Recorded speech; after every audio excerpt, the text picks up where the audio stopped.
it's time for Talk of Champions here on the Roll Tide Pods. That's Tyler Watts. We're getting ready for the SEC Championship game. And as always, Talk of Champions is brought to you by the Watts Agency. Love an opportunity to talk to you. I sell insurance during the course of the week. That's what we do. We have fun on the weekend. We have fun here during this show. But during the week, we help people out, saving them not only money, but also frustration in the event of a claim. So please give us a call. Look us up on the website, 205-822-5477, or TylerWattsInsurance.com for all your home, auto, and commercial needs. Before we go to Atlanta, let's talk about what happened down at Jordan-Hare Stadium. At the Iron Bowl, at the end, when Alabama looked like it was timing out perfectly, it's 1st and 7, and then a sequence of run play, losing a yard, bad snap, illegal forward pass, and it's 4th and 31.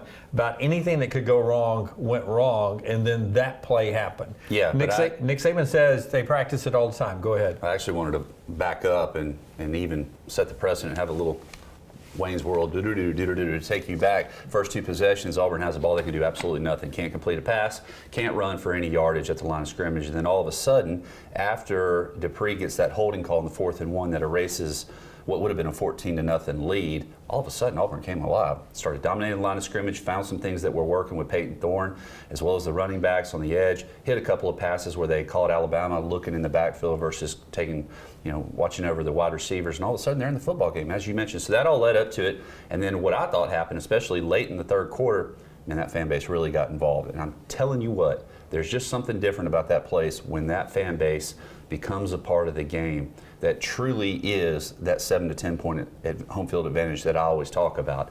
But yeah, leading down into the fourth quarter, even with 6 minutes, 5.5, 6 minutes to go, Alabama gets the football. And I said on air, I said, all right, it's time, Jalen Milroe, for you to access your inner Greg McElroy. We need a 5.5-minute game-winning touchdown drive right here, and we go 3 and out. I think Jermaine Burton had the pass that maybe it was in, maybe it was out, but we're forced to punt the ball, as you mentioned, with 2 minutes, 3 minutes to go in the ball game. And you're thinking, well, you got 3 timeouts in your pocket. But the frustrating thing is at that time, one first down probably ends the game. It's over with. Yeah. So thank goodness, got the muff punt, able to scoop it up, take it down to the 7-yard line. And as you mentioned, that's when the wheels started to fall off. Something that has happened all season long with the errant snaps, premature, actually occurred twice in that ball game. Unfortunately for Alabama, on the first time though, Jalen Milroe was able to take it and hit a 6-yard completion. But here, backing yourself up, and then the third illegal pass in the game, which I hadn't seen it in 15 years, and we saw it 3 times. Now all of a sudden you find yourself in a really bad spot. Yeah, they talk about practicing that, and I'm sure that they do, but it was still just an incredible play. They probably couldn't replicate it if they had to. Auburn, there's no way that they wouldn't defend that better if they ever are in that situation again. And it's probably a lesson for all defensive units across the country of how to properly play the last play of a football game. Yeah, and what is that? What's the proper way? Keep your eyes in the backfield and, quite honestly, get after the quarterback. Well, if I keep my eye in the backfield, don't I lose the receiver at that point? It doesn't matter, especially with that big of a cushion. There's enough time and space. That ball has to travel, and it's going to take time, regardless of who's throwing it. You're going to have an opportunity to react, especially when you have 7 or 8 defenders sitting around the goal line. But I think the biggest takeaway is this: I don't think you'll see another defensive coordinator rush to probably 3 at the most, but they'll probably even get lighter and try to find some ways. Because if you force the quarterback to move more or get rid of the football quicker, that play can't develop. That's right. You got to get it out early. But I wanted to talk because I think Alabama fans are interested in this. We've all seen that play, so that's history now. Moving forward, let's go first on what Auburn did to run the football for over 200 yards, 244 against Alabama. That makes me think, okay, how can this team stop Georgia's running game? I was told that maybe Auburn was doing things that Alabama hadn't seen on tape before. Right. Talk to me a little bit about what Auburn did running the ball that you may not see Georgia do, or maybe Georgia will put that wrinkle in. They may to a certain extent, but neither one of these offenses that are lining up Saturday want to have their running back acting like, their quarterback acting like a running back. They don't want to run him 10, 15 times on design runs. They want it to occur naturally. Beck as well as Milroe are both very capable runners when things break down and they can take advantage of a defense with their backs to them. They're going to pick up positive yardage in those situations, but they don't want to run them the way that Auburn was. It was very reminiscent of what Gus Malzahn did in his first year down at Auburn. With those guys, they found the inside run. So you have it's basically an option play where you have a speed sweep guy, so you have to account for him, or you're going to get beat on the edge. Then you have the quarterback riding the running back, which is going in opposite direction.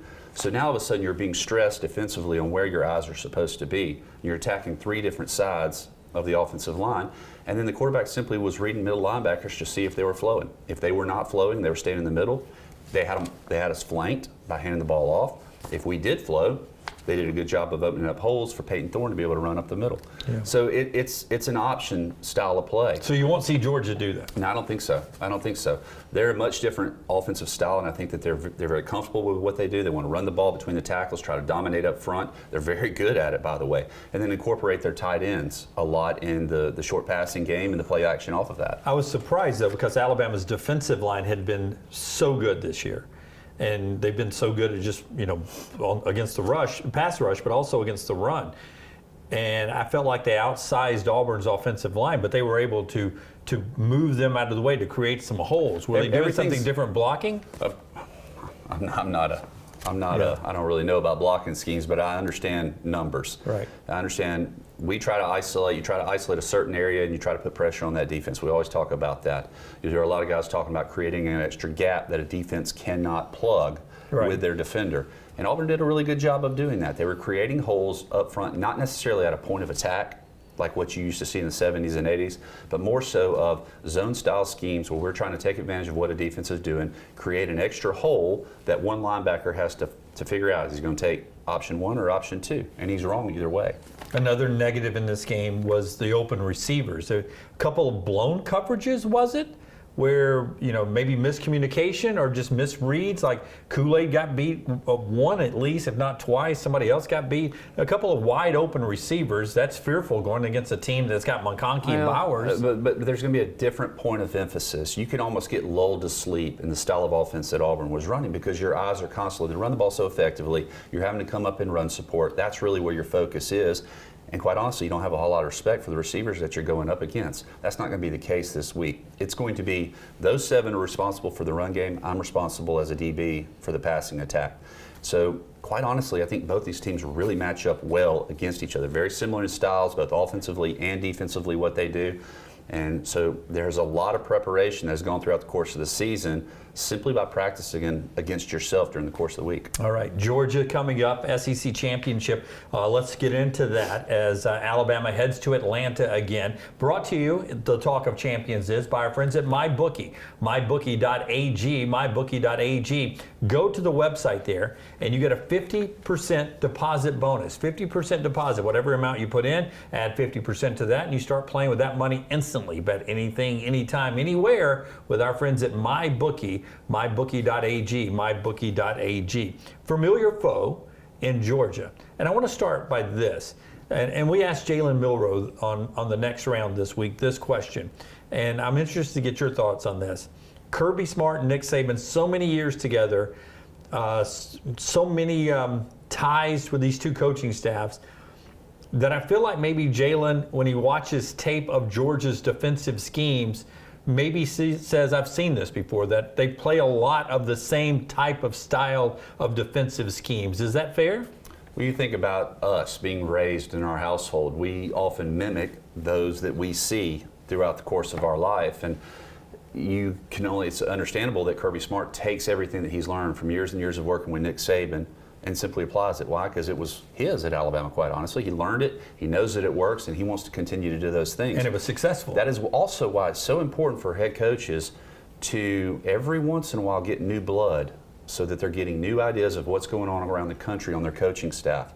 Different ideas in that meeting room, so wrinkles that they can apply, different things that they can do so they don't become so stagnant. These are all really good coaches. They're all well versed in X's and O's. They have a huge support staff on the analytical side that are helping them put game plans throughout the course of the season, breaking down field tendencies and things that they need to do.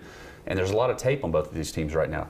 But back to your original point, yes, both of these teams, both of these offensive quarterbacks are going to look across the line of scrimmage and go, I see this every week. This is what I go against in practice. Yeah, that's why for some reason, Tyler, I know with Smart and Muschamp and Schumann over there and Saban and Steele and T-Rob over here, that it's some of the best college football defensive minds that are out there, all in one place.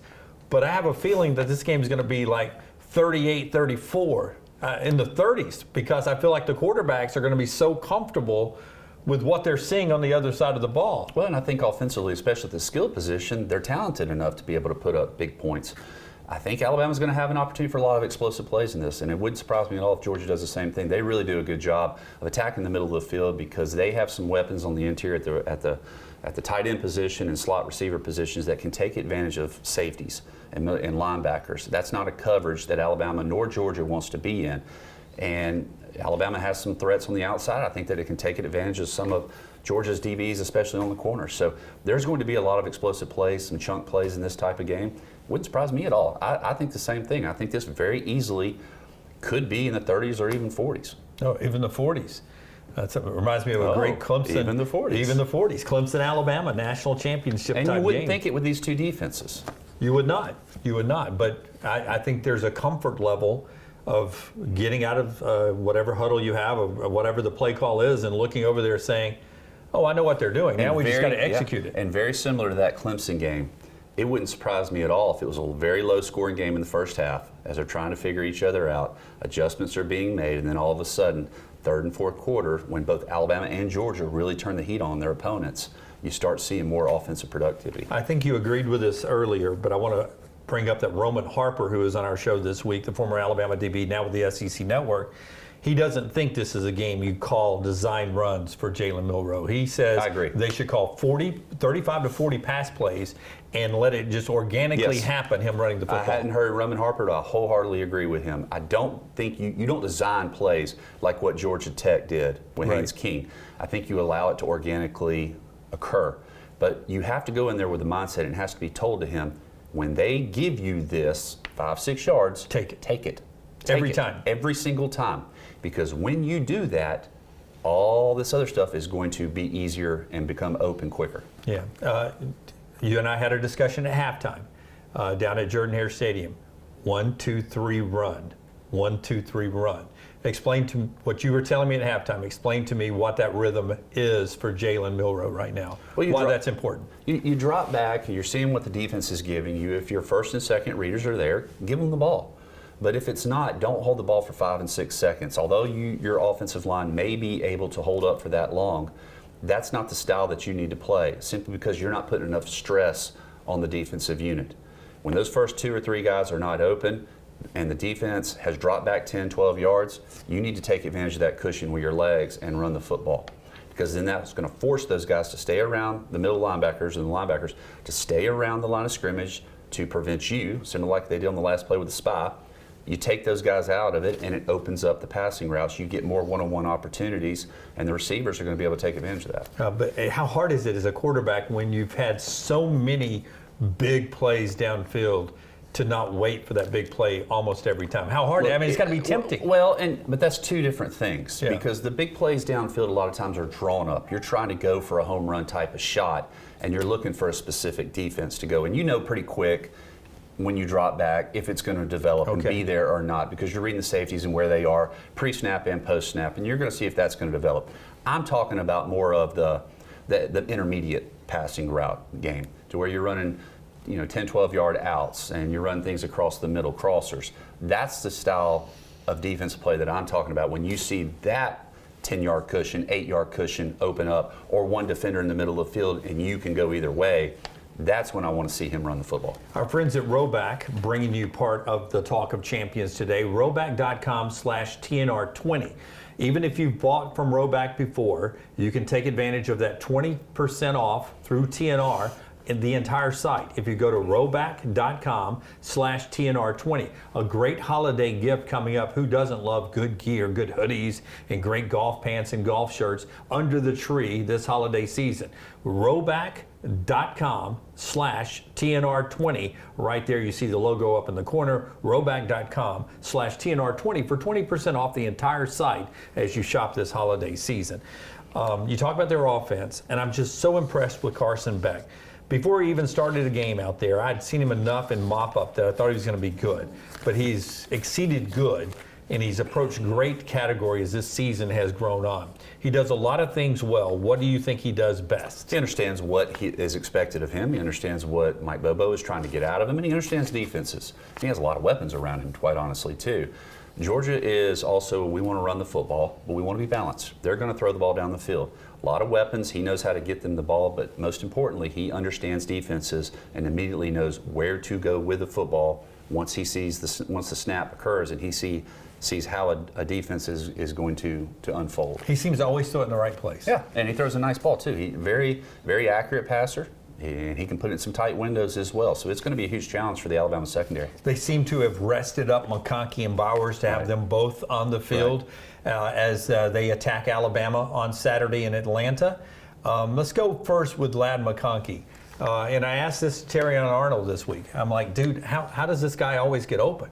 You look across the line, he's like a 5'10.5" white guy, and yet he's out there. He gets open all the time, and he beats you deep sometimes. And he's a great route runner. He's got good hands, and sometimes he just surprises you with his speed. That's what Terrion says. Correct me if I'm wrong. I believe he was a quarterback in high school, or at least had some quarterback playing. Always a great athlete. Only from the standpoint of good wide receivers understand defenses. They understand what they're trying to do. They understand leverage. They understand positioning of the defender that they're going against, and they know how to set their route up against how the guy across from them is playing.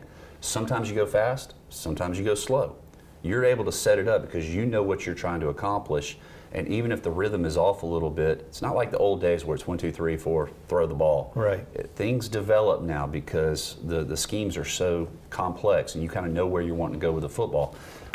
He does an excellent job of understanding spacing, understanding leverage, and he does know how to get open. Yeah, and I will tell you, every Alabama fan who's watching this right now, in your mind, and he's caught a touchdown against Alabama before, but in your mind you're remembering Hunter Renfrow. Hunter Renfrow, the kid was always open against us. And you just think Ladd McConkey the same way. Now, Brock Bowers is a beast.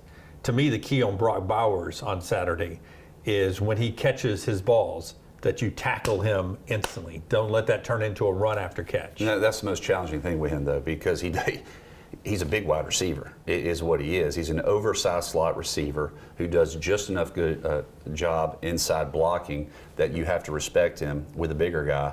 But at the same time, when he gets on a linebacker and or a safety, that's a mismatch. And he's got great hands. He knows, it's kind of like Gronk. He knows how to go get the ball. And then he does an excellent job of keeping his balance because he does have big, strong legs, lower body. He's able to break through arm tackles. So you have to gain tackle him and immediately get him to the ground as soon as he gets his hands on the ball, because if he turns and faces you, he's gonna pick up extra yardage. Who's most likely to end up on him the most? I know they'll try to get him on a linebacker, and I think our linebackers do a pretty good job of covering. Will it be Malachi? Will it be Caleb? A combination of both? A combination of everything, quite honestly. I think you're going to see sometimes where even Dallas Turner will probably be on a couple of occasions. Right. In certain defensive sets. So there's going to be a multitude of guys. You don't necessarily always want to play him man-to-man because I think that's when he can do a majority of his damage. That's where we use the great word bracket, right? You bracket him? You could, but if you do that, there's enough weapons elsewhere to where you're going to get beat. Okay. So I'll put that one back in my back pocket then, the way you rolled your eyes. You know, I talked about this last year with some former Georgia quarterbacks at the SEC Fan Fair. You feel like the entire offense should go through Brock Bowers.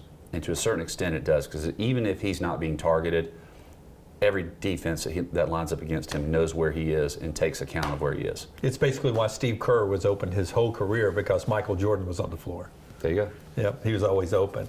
I want to ask you about a couple of more Alabama things before we wrap this up. Talk of Champions brought to you by the Watts Agency. Yeah, we would love an opportunity. It's a hectic world right now with inflationary, social inflation, all kinds of inflation going on. The price of everything continues to go up. We also see a huge need of people being undercovered, not properly covered on both their home and their auto. We want to protect you and your family. Give us a call at 205-822-5477 or TylerWattsInsurance.com. Chase McClellan limited as we record this, doubtful for the game. We'll see when we get to Atlanta. But let's say Jace doesn't play. Rodell, does a really good job of getting small and hitting holes. I love his game. And then there's more jam at that point, right? I talked about this yesterday with some friends. This is the beauty of rotating your running backs throughout the course of the season. And Nick Saban, or Coach Saban, my mom gets upset with me, or my dad does when I don't call him Coach Saban. This is the beauty of what he does. Regardless of the situation of the game that you're in, he's going to play 3-4 guys. He doesn't care. He's Running going back to play. by committee, yep. This is where it pays dividends, because you have running backs, true freshmen, who you feel comfortable coming in because they played in pressure situations, and you know that you can depend on them. So yeah, Jam Miller is going to get more of an opportunity. I'm sure he would love that. All that is a glimpse into the future, because he is going to be the guy next year. He's going to be the guy next year. Kirby Smart and Nick Saban again. It'll be played up in the media that Kirby's only beat him once, but it was a big one. It was a national championship game. Alabama has beaten Kirby for a national championship, so they're 1-1 in national championship games. But in the SEC championship, Nick hasn't lost to Georgia. No, and outside of that one game with Bryce Young in 2021 in the SEC championship game, this has been a game that's gone 4 quarters. Yeah. So I don't anticipate anything different. I think both these teams, like I said, I think they match up very evenly against each other. If you look at the stat line, total defense, total offense, points scored per game, first downs, all that stuff, rushing yards, passing yards, they're right there together. They're very similar football styles of what they do, although they are different. It's going to be and there's going to be a lot of talent out there on that field as well. A lot of talent. Obviously, it's the talk of champions. So you know that I will speak for Tyler that if Alabama wins, we think they should be in the playoffs. You probably tuned in expecting me to say that. You probably did not tune in expect me to say that if Alabama wins and Georgia loses, I think Georgia should still be in the college football playoffs. It's my opinion. I don't know what yours is, but that team has earned enough respect through 29 straight wins and 2 national champions that a loss and this extra game on their schedule shouldn't kick them out of the playoffs. Perhaps it shouldn't, but at the same time, Alabama's been pretty good the last 3 years as well. And all their previous years' success is not factoring into where they're sitting at number 8. So regardless of what Georgia's done the last 2 years, it has no precedent, nor should it, quite honestly, on this year. I'm like you. I think this should be a play-in game. I also understand and appreciate the fact that you cannot penalize a team that has gone undefeated. Yeah. That's tough. Yeah, like Florida State. Like Florida State. Yeah, it's going to be a tough weekend, but Alabama's got to do what Alabama's got to do first, and that's beat the team that's won 29 games in a row. He's Tyler Watts, and that's the Talk of Champions.